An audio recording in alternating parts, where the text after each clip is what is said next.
नमस्कार दोस्तों, अंधेरी माया में आपका स्वागत है।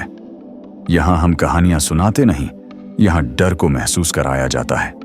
अगर आप ये वीडियो रात में देख रहे हैं तो बेहतर होगा आखिरी तक देखें, क्योंकि कुछ कहानियां बीच में छोड़ी नहीं जाती। ये कहानी है उन आवाजों की जो फोन पर नहीं आती, यादों से निकलती हैं। तो हेडफोन लगाइए, लाइट बंद कीजिए और तैयार हो जाइए, क्योंकि अंधेरी माया में अंधेरा सिर्फ बाहर नहीं होता। उस रात हवेली के सबसे पुराने हिस्से से फिर वही आवाज आई थी, धीमी, खुरदुरी, जैसे कोई दीवार के अंदर से नाखूनों से लकड़ी को कुरेद रहा हो। आरव की नींद अचानक टूट गई। कमरे में अंधेरा था, लेकिन पसीने से उसका पूरा शरीर भीगा हुआ था। हवेली में आए उसे अभी सिर्फ 3 दिन हुए थे, और तीनों रातें किसी न किसी अजीब आवाज ने उसकी नींद छीनी थी। उसने मोबाइल उठाकर समय देखा, रात के ठीक 3:07। अजीब बात यह थी कि हर रात आवाज इसी समय आती थी। आरव बिस्तर से उठा, खिड़की के पास गया।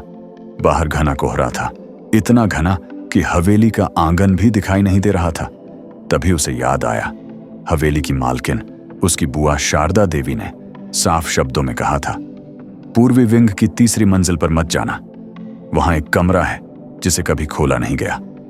उस वक्त आरव ने इसे बुजुर्गों का वहम समझकर टाल दिया था, लेकिन अब उसी दिशा से आवाज आ रही थी। सुबह होते ही आरव ने हवेली को ध्यान से देखना शुरू किया। यह हवेली लगभग 100 साल पुरानी थी। ऊंची छतें, मोटी दीवारें और हर जगह अजीब सी ठंडक। नौकर बहुत कम थे, और जो थे भी वो ज्यादा बात नहीं करते थे। आरव जब भी किसी से उस बंद कमरे के बारे में पूछता, सबकी नजरें झुक जाती।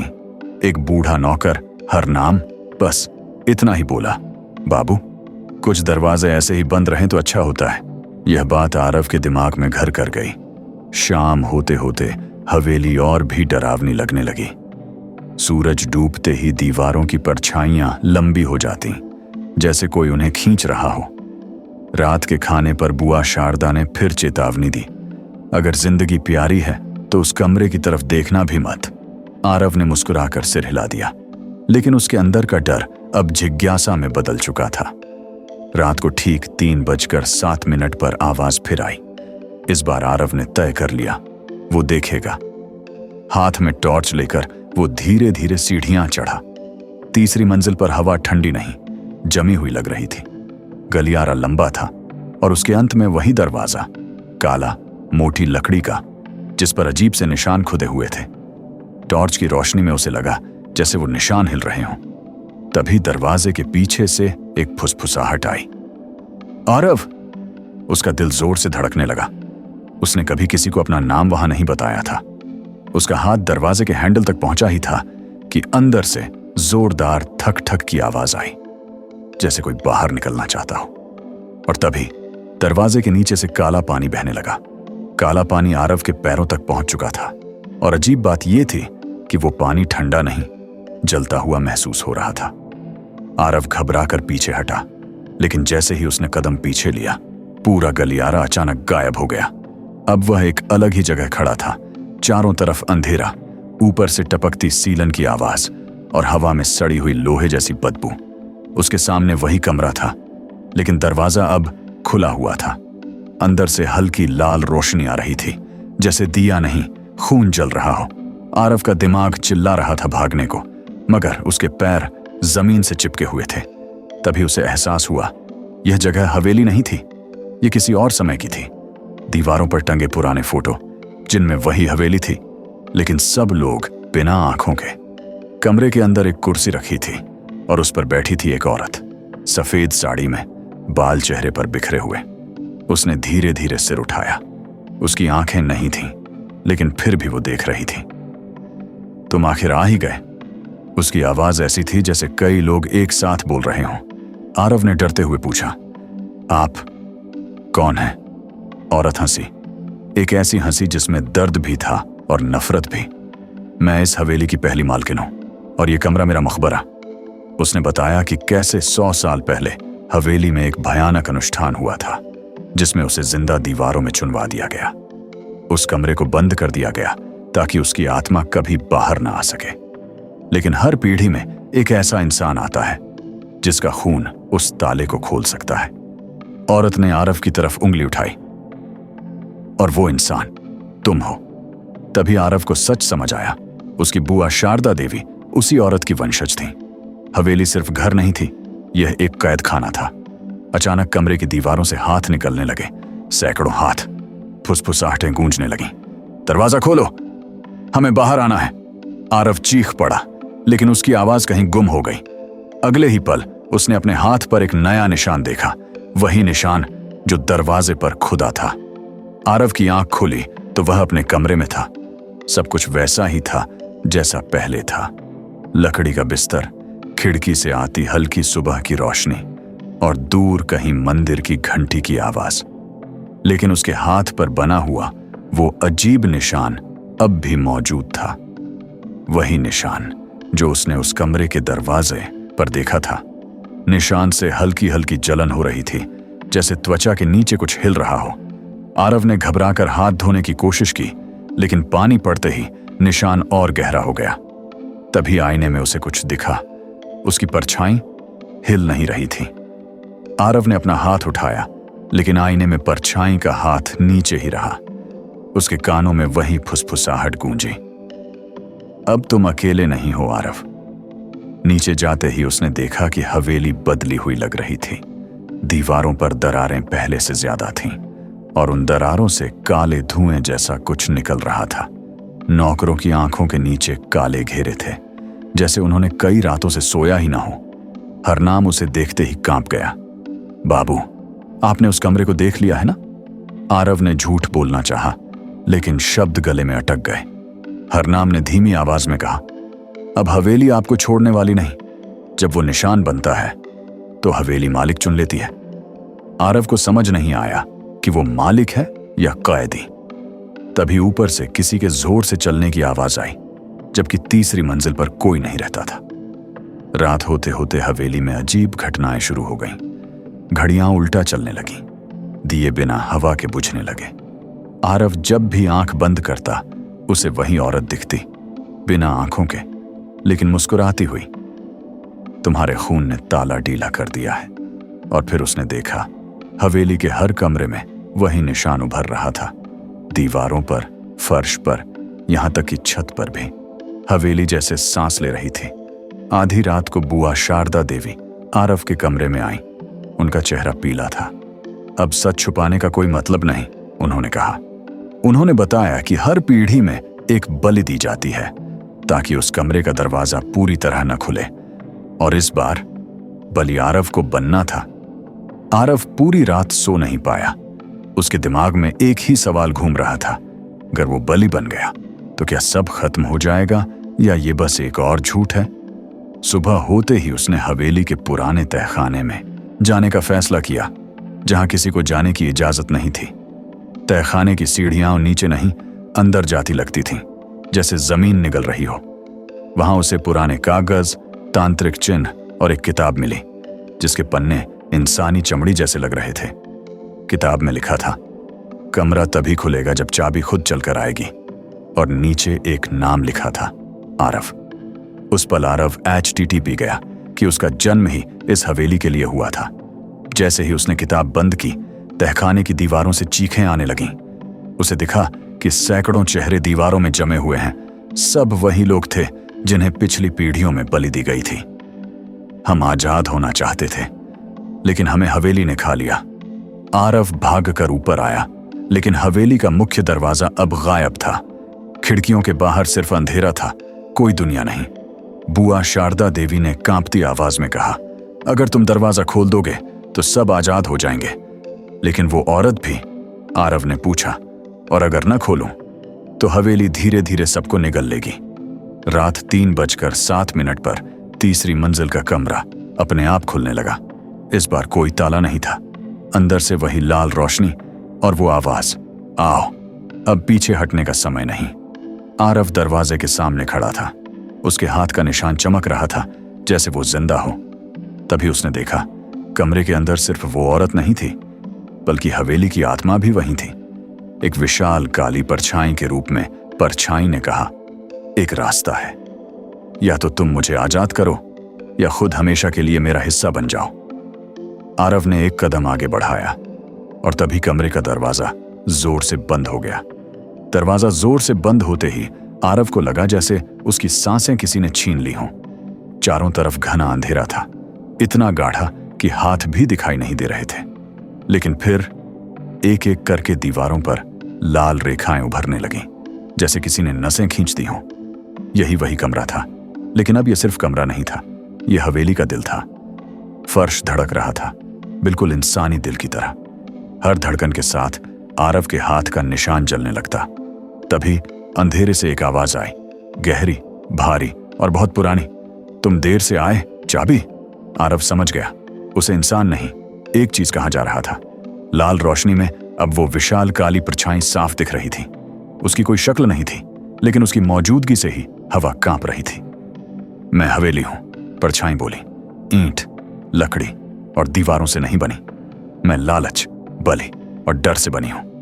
आरव को दिखाया गया अतीत, कैसे पहली मालकिन ने अमर होने की चाह में तंत्र किया, कैसे लोगों की बलि दी गई और कैसे हवेली ने उन सब की आत्माओं को अपने भीतर कैद कर लिया।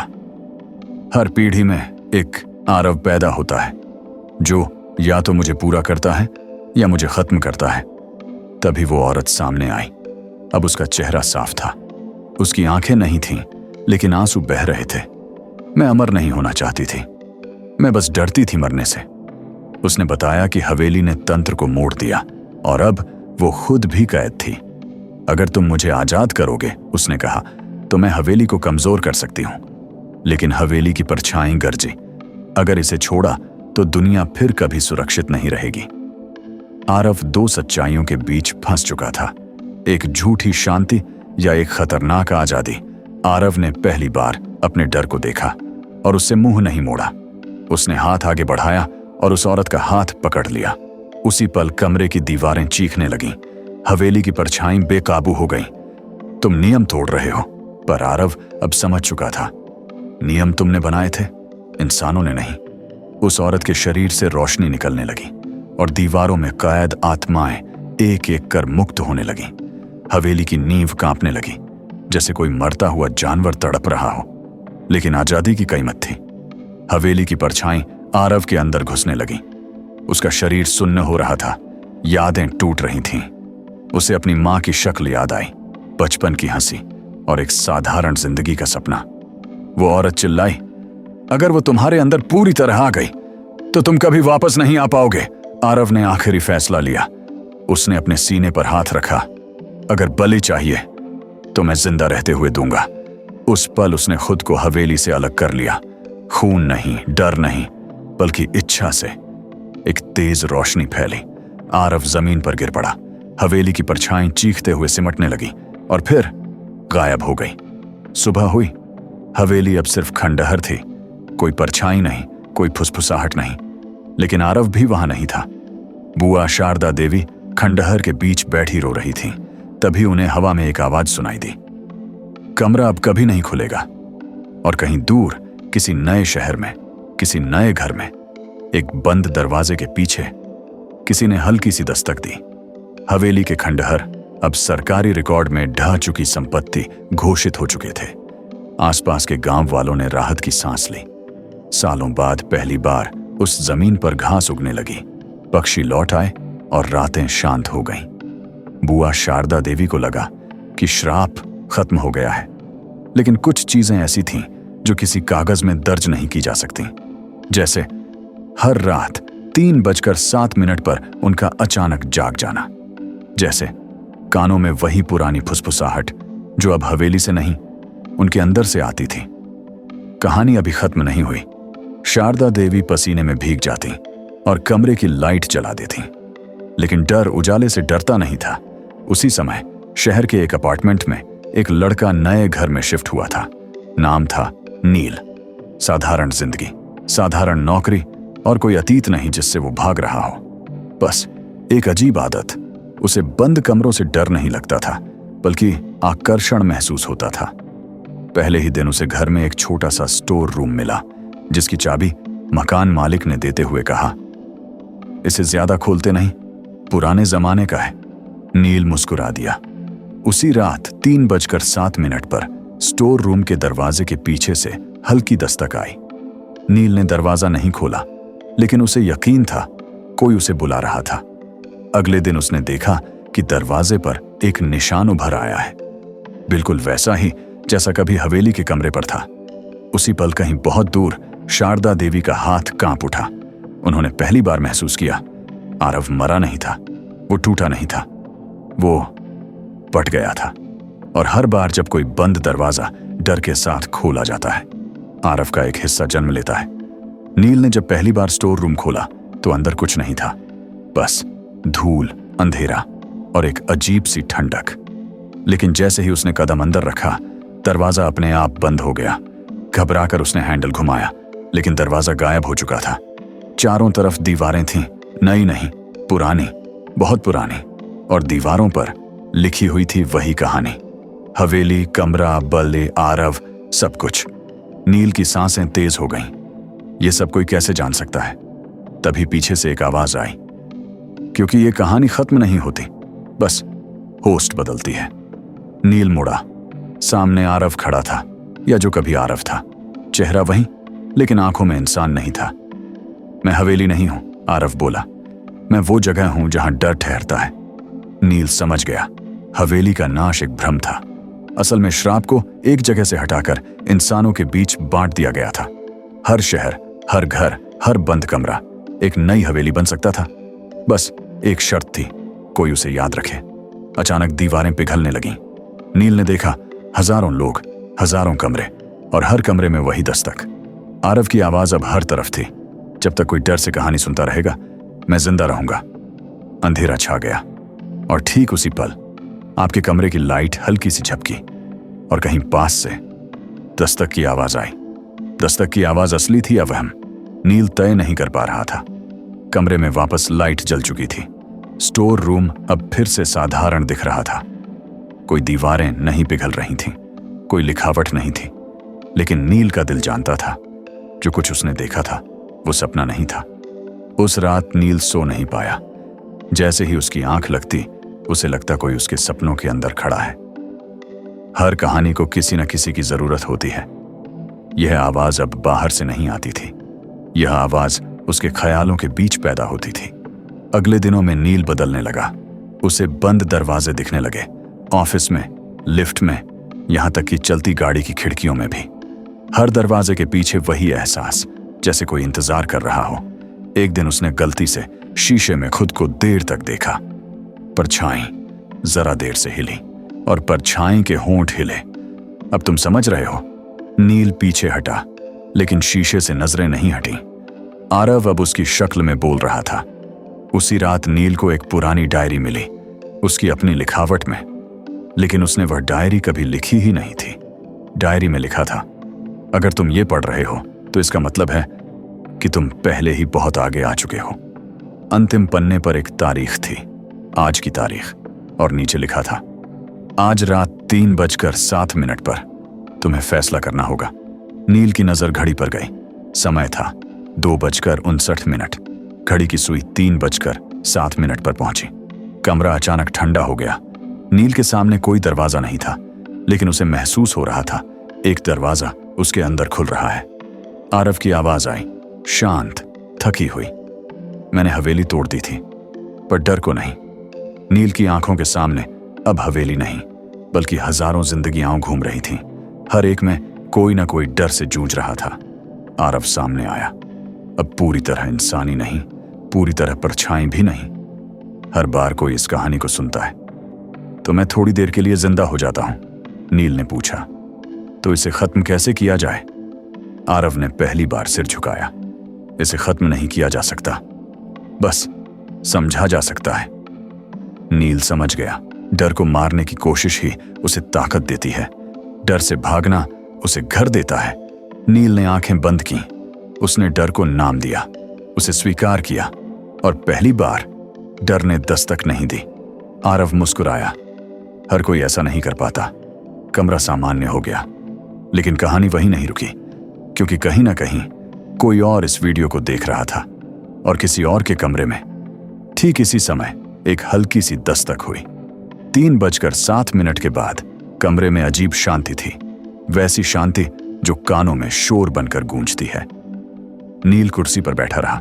उसकी आंखें खुली थीं, लेकिन पलकों के पीछे अंधेरा तैर रहा था।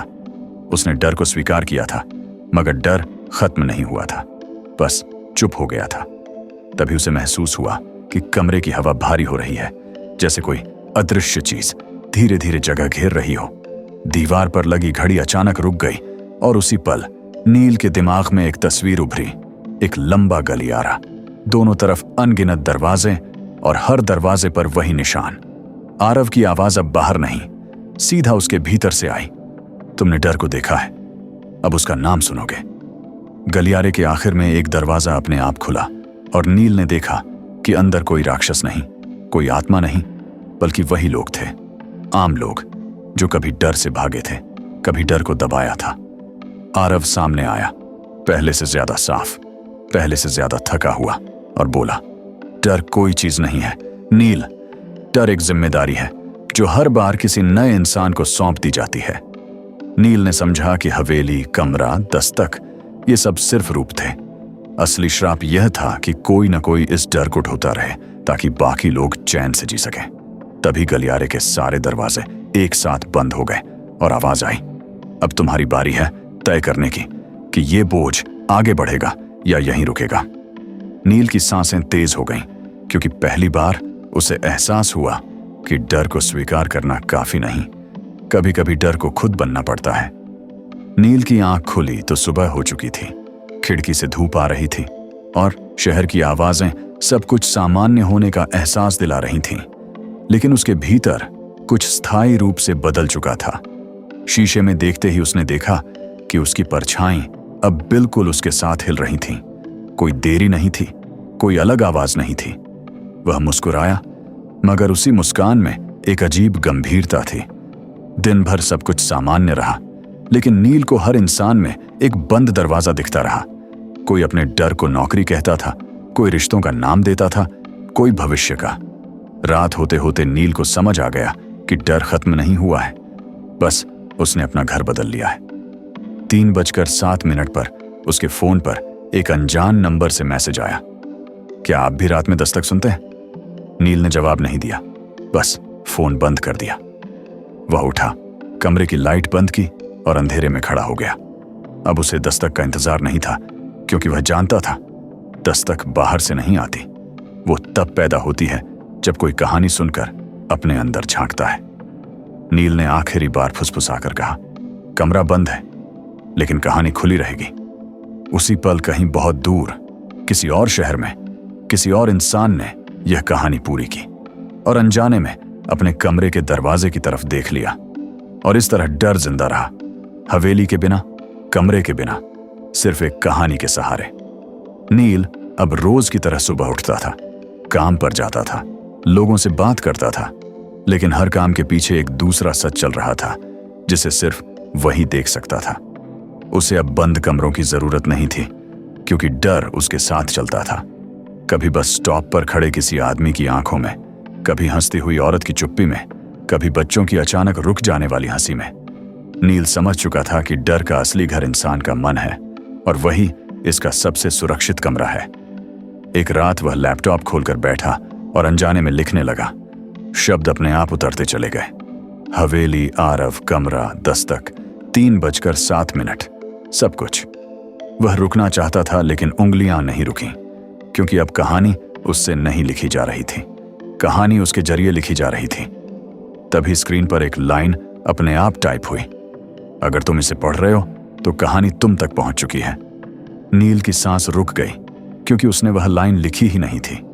उसी पल कमरे में हल्की सी दस्तक हुई, लेकिन नील नहीं डरा। उसने बस इतना कहा, मैं जानता हूं। हवा भारी हो गई और आरव की आवाज पहली बार शांत नहीं थी, बल्कि राहत से भरी थी। अब तुम समझ गए हो, कहानी को जिंदा रखने के लिए हवेली नहीं, लेखक चाहिए। नील की आंखों के सामने सैकड़ों चेहरे आए, सब वही लोग जो इस कहानी को सुनेंगे, पढ़ेंगे, डरेंगे और फिर आगे बताएंगे। उसी क्षण नील ने महसूस किया कि अब वह सिर्फ किरदार नहीं रहा, वह कड़ी बन चुका है, एक इंसान से दूसरे इंसान तक डर पहुंचाने वाली आखिरी खड़ी। और यही सबसे खतरनाक सच था, 3:07 अब घड़ी का समय नहीं रहा था। वह एक एहसास बन चुका था जो कभी भी आ सकता था। नील उस रात सोया नहीं।